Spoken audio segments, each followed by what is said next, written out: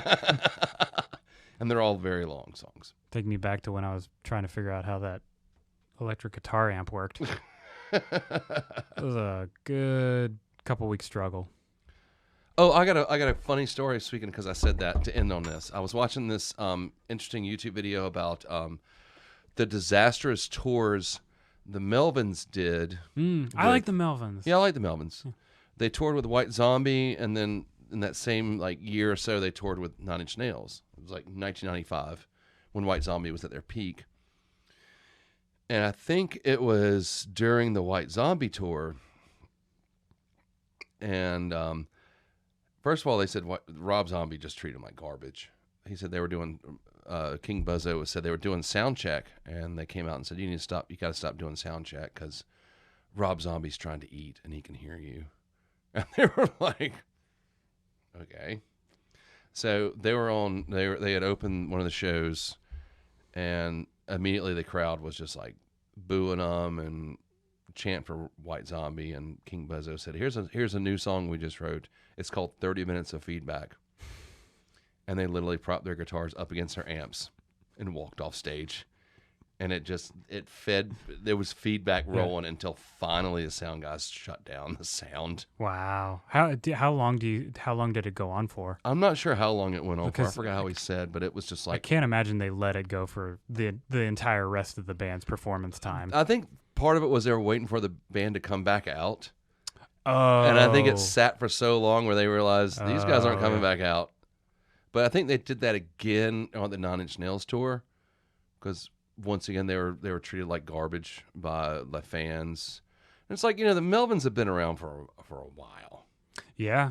And, Big part of Nirvana's success is because of the Melvins. Yeah. Because, Drop D's cool. Yeah. So it's like, know your elders. If you don't, then maybe just shut up and listen for a minute. Mm-hmm. Of course, I don't see someone who's going to see 9 Inch Nails would be into the Melvins. Probably not. Yeah. So, but yeah, I think they did it again on that 9 Inch Nails tour. That's funny. I like that a lot. But I love the attitude. Like, King Buzzo just doesn't care. Yeah. He's the big guy, right? Yeah. Yeah. With the wild Yeah. hair. I mean, he just doesn't care. Yeah. But, I mean, they make music. They make good music. I mean, I think everyone loves at least 1 or 2 Melvin songs. Yeah. And not any hits, because they don't have any hits. And that's... Yeah. And that's kind of the sad thing, because it's like, I mean, like Revolver. I think that's the name. Revolver Magazine? No. Like they're probably their most popular song. Maybe that's it. I'm thinking, I'm trying to think of what's... To the Internet. Yay. The one that's like, hey, big road. That was really bad. Revolve, sorry. Okay, yeah. Like, I mean, I feel like that has the potentials of being a really big song. For whatever reason, it's not. But yeah, it's kind of odd when some bands generate success with what I would say is subpar material. But for whatever reason, it just, some things strike a nerve and some things don't. Just like the band Mudhoney, they were actually poised to be the big band coming out of Seattle. Mm-hmm. And I love Mudhoney. And most people don't even know who they are. And they're still around making music. Yeah. And I actually got to see them live in 95, and they put on a great show. But they were, the guys in Mudhoney have been around long before, they predate the Melvins, the guys in the bands. I mean, it was a mixture of the band Green River and not Malfunction, Mother Love Bone, all those bands. There was another one in there that I've forgotten. But, but Mudhoney they never got any love. Mm-hmm. But, I mean, and I kind of put they're not the same sound as Melvins, but I put them in the same attitude, the same, whatnots, so to speak. But yeah. Those of you, Seattle music was not started by Kurt Cobain. Really? Yeah. In fact, he copied a lot of stuff. Yeah.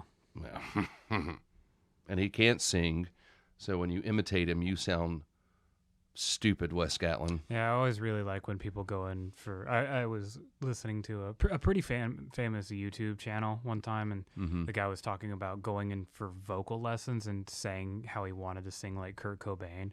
Mm-hmm. I was like, okay, you realize that's destructive to your voice, right? Yeah, like you're gonna get nodes. And I will. Who wants to sing? Like that's like going in and being like, I want to sing like Eddie Vedder. It's like, why? Why? That's why I will say this, and we'll go back to the beginning of the show when I was talking about the rock show, and Lilac. They always cover Heart Shaped Box by Nirvana. Yeah. But Kirk from Lilac doesn't try to sing it like Kurt Cobain. He actually uses his normal singing voice. Yeah. And it actually sounds better than Kurt Cobain's singing voice. I mean, what was that off of In Utero? Mm-hmm. Yeah. I mean, anything past Nevermind is like, I like some stuff off Bleach. I like some stuff off Nevermind. They made In Utero to try to get away from Nevermind. Yeah, it's like, let's make an album completely opposite of the one that made us millionaires and famous. Yeah, so something bad. Yeah. Got it. So, but he had Courtney Love, and that's all he really needed. I mean, what was she going to do, blow his brains out? All you need is love. Courtney Love. All you need is love. Wow. So, like, Kurt Cobain and his destructive wife, and then we're singing a song by John Lennon, who was, as we all know, was so good to women and his children, and oh. Sorry. What a jerk. Yeah. It's an odd point of discussion, especially like just the Beatles overall. Mm-hmm. Because I think when people are like, I don't trust people who say they don't like the Beatles, I get it. Yeah. But here's the thing: is like I like some Beatles tunes, but Ditto. I think they're genuinely overrated. I mean, I can agree with that. Yeah. From that era, my favorite bands were more like the Stones, especially like the darker Stone stuff. And like, I like the Stones, just the good songs from the Stones that I like. I like the sound better. Yeah. Because the Beatles are more like whimsical, whereas the Stones are a little grittier. Yeah. Even though I think the personality-wise, just in like, it's probably flipped. I've heard that the Stones, they were like the art school kids, and the Beatles, they grew up like near the docks and Liverpool, like they were like they had to hold their own. So. But their songs like didn't necessarily reflect that because Mick Jagger's trying to be like he's trying to be tough, super tough. When you prance around like a street fighting man, like a pretty boy. It's like, all right, let's see you get into a street fight, Mick Jagger. No, but they're some of their grittier stuff. That's a hard name. Do not don't fuck up that name. What? Mick Jagger. Oh no. There's some pretty big pitfalls in that name. Go. But I just like, I don't know. I just think people can be. I think any band from that era, people can be way over invested in, and people like, especially nowadays, aren't going to be on the same level with you. So Led Zeppelin, Beatles, Black Sabbath, and obviously decades apart, but a decade apart. Jimi Hendrix, Pink Floyd, even. I think you can get way too invested in a band, to where if a lot of people are over invested, they're overrated. Yeah. And there are people who put a certain band's one album, they put that as like, that's the pinnacle of music. Yeah. Like Paranoid from Black Sabbath. With the Beatles, it's Sgt. Pepper. Sgt. Pepper, which I don't even really like that album. I like it. There's too much going on. Yeah, it's a lot. It's definitely a very influential album. It's an important album. And it's cool. I think it's cool that they released Magical Mystery Tour the same year. I think they could have held off and tried to make Magical Mystery Tour a little bit different. Because essentially it's like, hey, here's a worse Sgt. Pepper's. That's pretty much it. I mean, which just like there's some good songs off of it, but it's I don't listen to it and like, oh wow, this is why music was created. Right. I mean, people say that about the Beach Boys' Pet Sounds. Well, and that was just obviously a real effort to outdo the Beatles at their own thing. It was. Here's something that I like, not to get too critical, too bogged down into it. But the one thing that I don't like about Sgt. Pepper is it starts out with all this pretty cool psychedelia kind of stuff. Mm-hmm. And then and by the end of it, you're getting like Rita the Meter Maid Yeah. shit. And you're like, these you eventually get to Penny Lane kind of stuff. And it's like, what the fuck is happening? You Like, ran out of steam real fast. yeah. I don't like, I really don't like the White Album all that much. I like the Abbey Road is probably my. It's okay. Like that's my Penny go-to. That's Penny Lane, but that's what I meant by the sound. Like you start off with something and then you just completely get away from it by the end of the record. It's like I just don't understand that. Yeah, it's like you filled in with superior material. Like why didn't you just save like Penny Lane and Rita and Paperback Writer like all for the same album? You know, just like the whimsical pop stuff. I don't know. Fuck them. They got out of hand, and they got out of hand. Just like and every band, and like with Pink Floyd, it's either people will either gravitate to Dark Side of the Moon or The Wall, and it's like, and those are two amazing records. But these are, a lot of people don't even know who Syd Barrett was. Yeah, sure. And just like when I was a teenager and even in my early 20s, I knew people who thought the Black Album was Metallica's first album. And I was like, they'd been around 10 years before that record came out. And they thought it was their first album. And it's like, yeah, well, then you better not listen to their back catalog because it's not for you. I'd like to think that some people out there's exposure to Metallica was Saint Anger. Oh my God. But there's people, and there's other bands. I was trying to think of a couple more. Just overrated bands. Just overrated and overrated albums. Yeah. I mean, I like Black Sabbath, but Paranoid is not my favorite Black Sabbath record. Sure. And Led Zeppelin. Everyone goes right to Led Zeppelin 4. Honestly, my favorite's Led Zeppelin 1. Mine's either 1 or I like Presence. It's just Presence is good. I like House of the Holy. Houses of the Holy is a weird one. Yeah, that's kind of like they took. You know how they have like every record they kind of had that song that didn't quite fit. It was like a record of those for their sound. It was just kind of like the Ocean. Like I like the Ocean. I like the Ocean too. It's just it's a weird song for Zeppelin to write because that's when you think of Zeppelin, nobody thinks of the Ocean first. You know what I mean?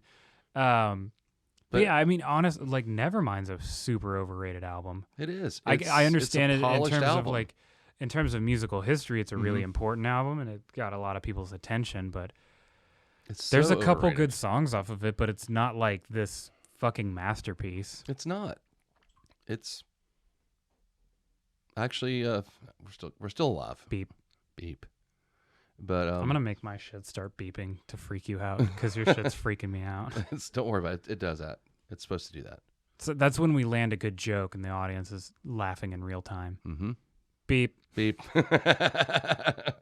doesn't beep on the film. On the film. Well, yeah. On the card. These mics don't pick it up. No. Okay.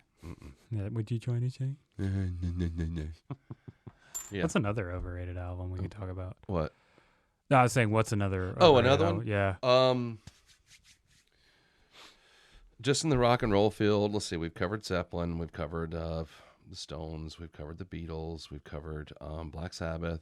We covered Nirvana. Thank God. Oh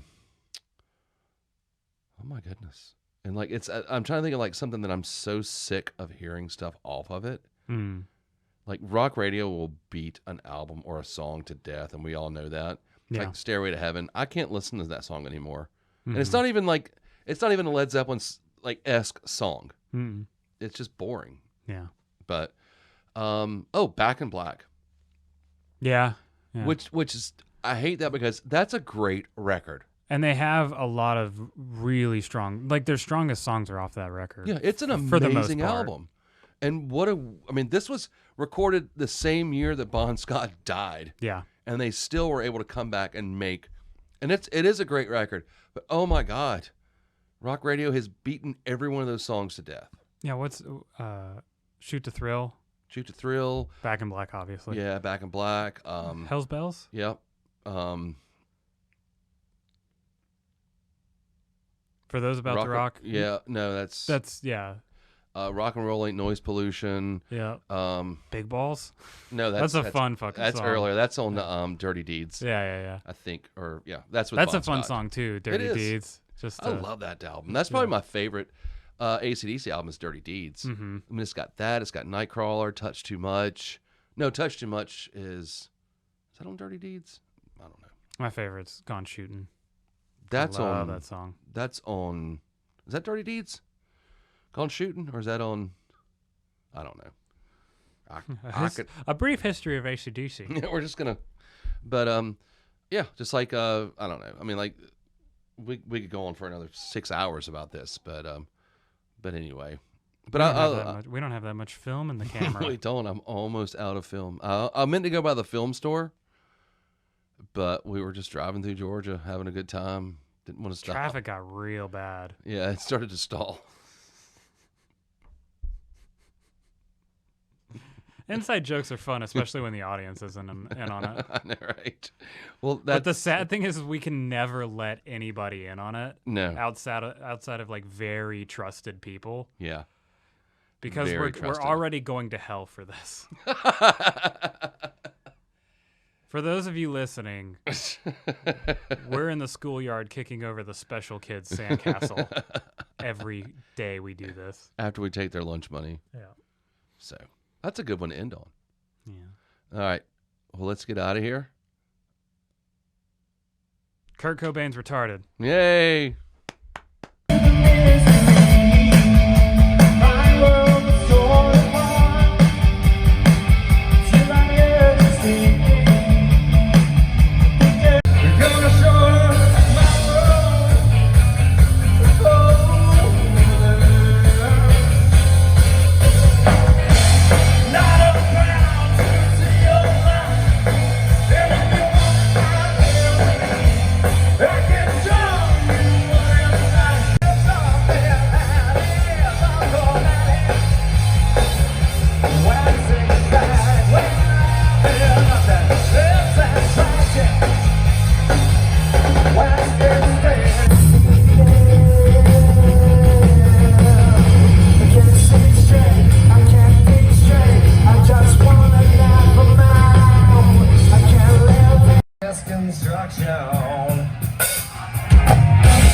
In the fields, the bodies burn here.